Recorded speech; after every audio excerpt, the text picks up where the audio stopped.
ఇకపోతే ఇక్కడ మరో వార్తాపత్రిక, ఇరాన్ ఎఫెక్ట్ పాకిస్తాన్కు కొత్త కష్టాలు.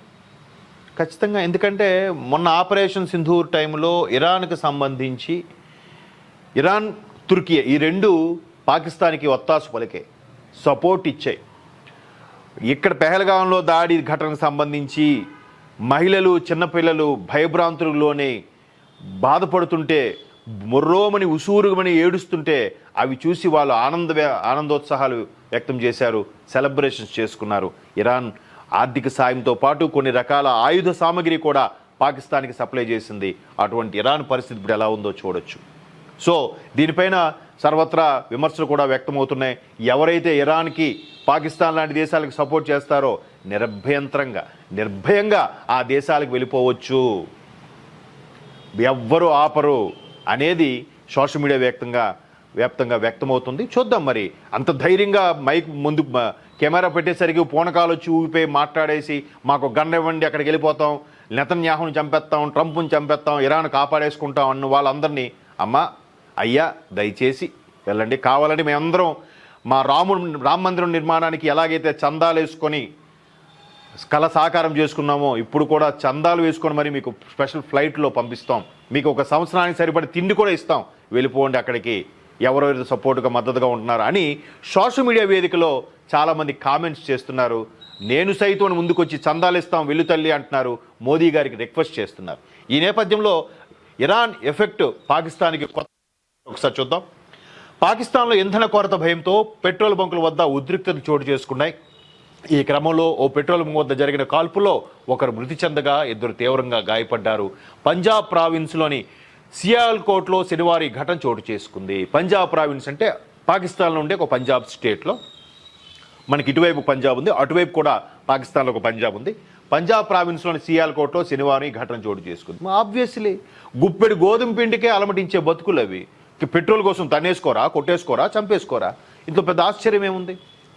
బట్ ఒక పత్రిక ఈ ఆర్టికల్ రాసింది, మనం ఇక్కడ చూడొచ్చు. వివరాల మేరకు శనివారం సియాల్కోట్లోని దాస్కా రోడ్లో ఉన్న పెట్రోల్ పంపు వద్ద పెద్ద సంఖ్యలో వాహనదారులు బారులు తీరారు. ఈ క్రమంలో ఇద్దరు వ్యక్తులు తమ కారులో పెట్రోల్ పోయించుకున్నారు. వెంట తెచ్చుకున్న మరో 2 క్యాన్లను పెట్రోల్ నింపాలంటూ వాదులాడి దిగారు. అంటే సేఫ్ జోన్ నిల్వ పెట్టుకుందామని. కరెక్ట్ కాదు కదా, క్యూ లైన్లో అందరికీ ఇచ్చేటప్పుడు అవన్నీ అయిపోయాక అప్పుడు ఖాళీగా ఉండే టైంలో పెట్రోల్ క్యాన్లు నింపుకోవాలి. సో అలా వాదులాడికి దిగి వెనకున్నాడు, మాకు మీరు తర్వాత చేసుకుంటారని చెప్పి ఆర్గ్యూ చేస్తారు కదా.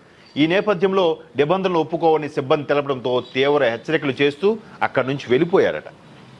ఏదో మర్యాదకు వెళ్ళిపోయారేమో అనుకుంటున్నాం. తర్వాత కొద్దిసేపటి తర్వాత తుపాకులతో బంకు వద్దకు చేరుకుని సిబ్బందిపై కాల్పులు దిగారు. ఈ ఘటనలో సిబ్బంది ఒకరు చనిపోగా ఇద్దరు తీవ్రంగా గాయపడ్డారు.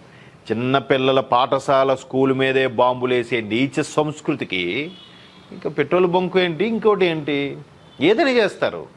గుప్పెడు గోధుమ పిండికి అలమటించే బతుకులు అవి. ఈ ముఖాలకి ఇంకా పౌరుషం ఒకటి, అదేదో పెద్ద తొడకొట్టడాలు, మేసం మెలేయడాలు. ఇప్పుడు ఇరాను, తుర్కీ లాంటి డెవలప్డ్ కంట్రీస్ మా వెనక ఉన్నాయి కదా అనుకుంటే వెనకడికి ఏదో సామెత ఉంది, నా సవతికి 7 అన్నదమ్ములు ఉన్నారు నాకేంటని. సవతికి ఏమైనా జరిగితే తనకు వస్తారు కానీ నీకు జరిగితే ఎవడే వస్తాడు? సో అదే కాన్సెప్ట్ ఉన్న పాకిస్తాన్ దాని బతుకేంటనేది ఒకసారి మనకి అర్థమవుతుంది. మరోవైపు శుక్రవారం పెట్రోల్, డీజిల్ ధరలను లీటర్కు 55 రూపాయల మేరకు భారీగా పెంచుతున్నట్లు. లీటర్ 55 రూపాయలంట. ఒకవైపు రూపాయి మారక విలువ మనకన్నా దీనస్థితిలో ఉంది పాకిస్తాన్కి, ఒకవైపు ఆర్థిక మాంద్యం ఉంది, మరోవైపు మిలిటరీ వాళ్ళకి నచ్చినంత దందా చేసుకొని వాళ్ళు భూములు కబ్జా చేసుకొని రియల్ ఎస్టేట్ చేసుకుంటున్నారు.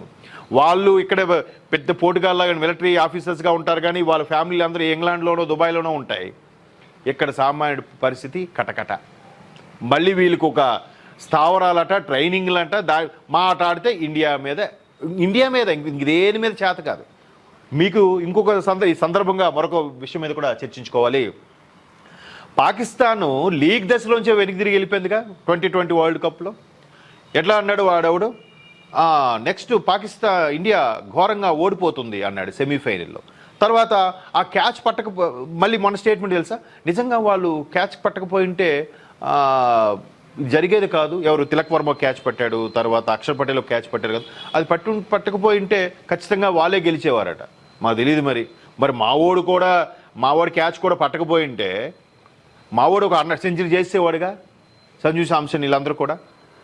ఏదో అంటే కడుపు మంట, ఏమి చేతకాక చేవలేక మన మీద గెలవలే, ఏ పరంగా కూడా ఆటలో కానీ యుద్ధంలో కానీ మాట తీరులో కానీ దేంట్లో గెలవలేని బతుకులకి ఇట్లాంటి పరిస్థితులే వస్తాయని సర్వత్రా సోషల్ మీడియాలో ఒక వైరల్ అవుతున్న అంశం. ఇది ఒక్కసారిగా 55 రూపాయలంట లీటర్కి. అంటే మరి వాళ్ళు ఏ స్థాయిలో ఉన్నారో వాళ్ళ చూడండి. బారుది ఇక్కడ ఎక్స్లో పోస్ట్ చేసిన సంబంధించి ఒక వార్త ఇక్కడ చూడొచ్చు. Pakistan is facing a major fuel crisis after the government raised petrol and diesel prices by PKR 55 per liter, citing rising global oil prices amid escalating Middle East tensions. ఇక్కడ ఒకసారి ఈ వీడియో ప్లే చేయకుండా ఫోటో చూస్తే అర్థమవుతుంది ఏ స్థాయిలో బారులు తీరున్నారో. ఈ విధంగా ఉన్న పరిస్థితికి వీళ్ళకి పౌరుషం అంట, తీవ్రవాదం అంట, ఎక్సెట్రా ఎక్సెట్రా.